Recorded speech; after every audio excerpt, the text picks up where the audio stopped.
Stoffering, jaar 4 vir die toets van 14 Maart 2025.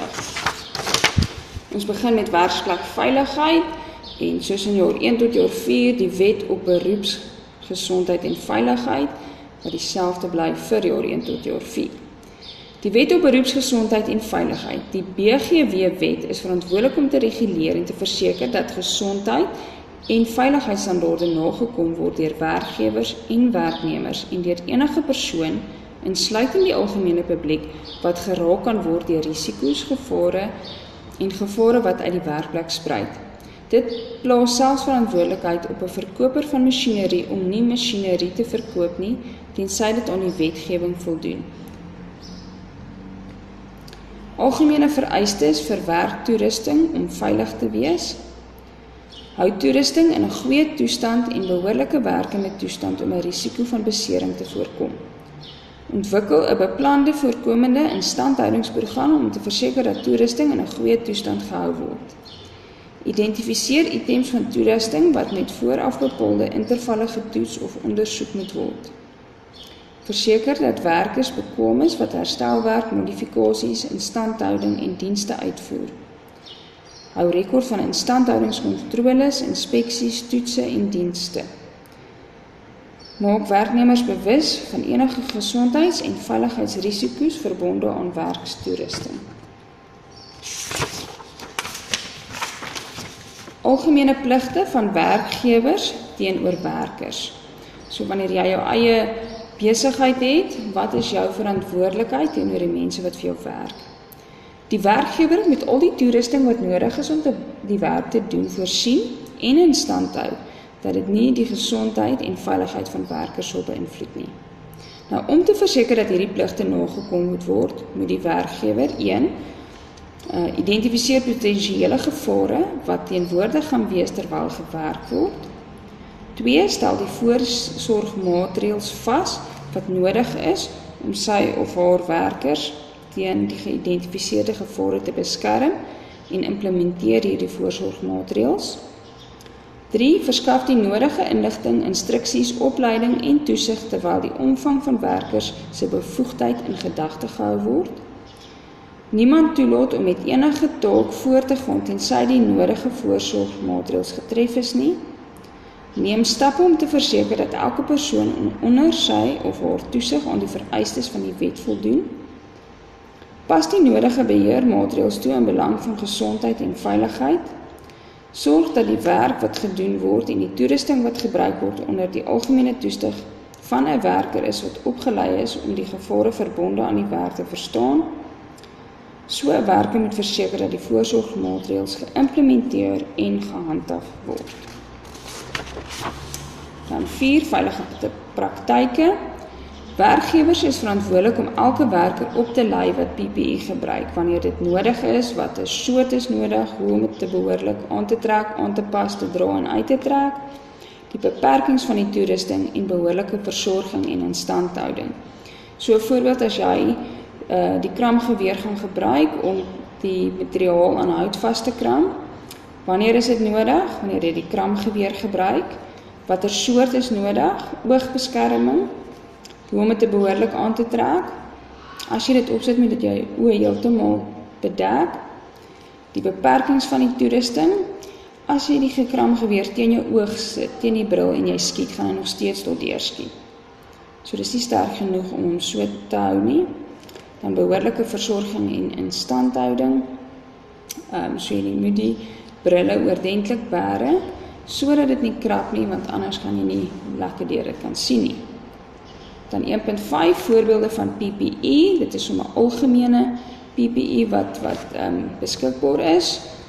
Kopbeskerming, wat natuurlik jou kop beskerm, gehoorbeskerming vir jou ore, chaps broek, jy kan maar sê dit is 'n oorpakbroek, so dit beskerm jou klere aan die onderkant. Veiligheidsskoene om jou voete te beskerm, oogbeskerming vir jou oë, dan hoogs sigbare hoed, onderbaadjie en broek. Dit is nie op toepassing van stoffering nie, maar dit is sodat mense jou maklik kan sien. Handbeskerming om jou hande te beskerm en dan 'n harnas wat ook nie op toepassing is vir stoffering nie. ons gaan na gereedskap en toerusting toe. Ons het dit gedeel in kraggereedskap en handgereedskap. So kraggereedskap, die kramgeweer om die materiaal aan die raamwerk vas te kram, kompressor om die kramgeweer die krag te gee om die krammetjies te skiet, boor om die raamwerk van die produk te bou, snytafel om genoeg spasie te hê om patroondele reg te plaas op die materiaal.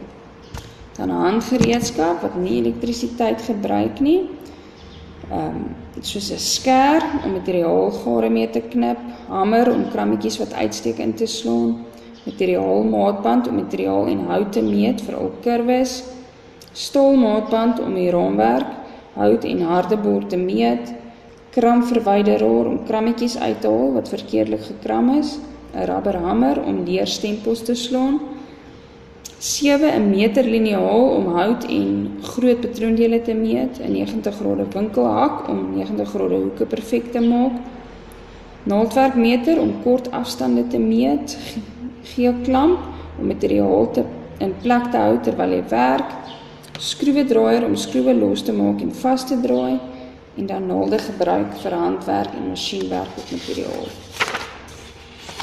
Dan meetgereedskap, al die verskillende meetgereedskap wat ons gebruik en tot ons beskikking het, so 'n staalmaatband met lang stukke hout en is gewoonlik 1 meter. 'n Materiaalmaatband is verdeel met kurwes en dit is millimeter, sentimeter en meter. 'n Naaldwerkmeter is kort stukkies, so dis sentimeter en millimeter, so some en nate.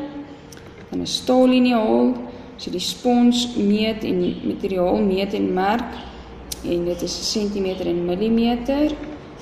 Winkelhak is spons en materiaal merk en jy maak seker dat die hoeke 90 grade is. Versorging en onderhoud van hierdie meetgereedskap, maak skoon met 'n lintvrye lappie, hou droog om roes te voorkom, geen direkte sonlig om rek te voorkom, maak seker nommers en merkies is leesbaar, kontroleer deur seker te maak afmetings is steeds akkuraat. Dan, hoe moet jy meet met 'n staalliniaal en 'n maatband, staal en materiaal? So, die staalliniaal is die eerste prentjie, dis klein reguit dele van materiaal te meet. Kyk, dat mense, as mens meet, begin mens altyd by 0, maak seker dat jy ook so doen. Dan die tweede prentjie, 'n materiaalmaatband vir kurwe, soos om jou arm, maar ook soos kussings en sitplekke wat gebo is. Dan 'n maatband, 'n staal een, vir groot stukke hout en ander groot stukke materiale.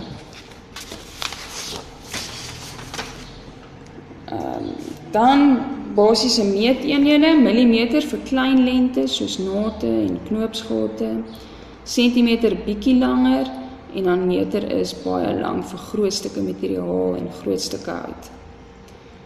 Dan berekeninge, daar's 3 tipes berekeninge wat jy moet gaan doen. Jy moet millimeter en sentimeter en meter omskakel of verlei van ander meeteenhede af. So die voorbeelde wat ek gee is 15 cm, hoeveel millimeter is dit? So centimeter na millimeter, dan maal jy met 10, so dis 150. 45 meter na centimeter is maal met 100, so dis 4500 cm. Millimeter na centimeter is gedeel deur 10, so dis 2 cm.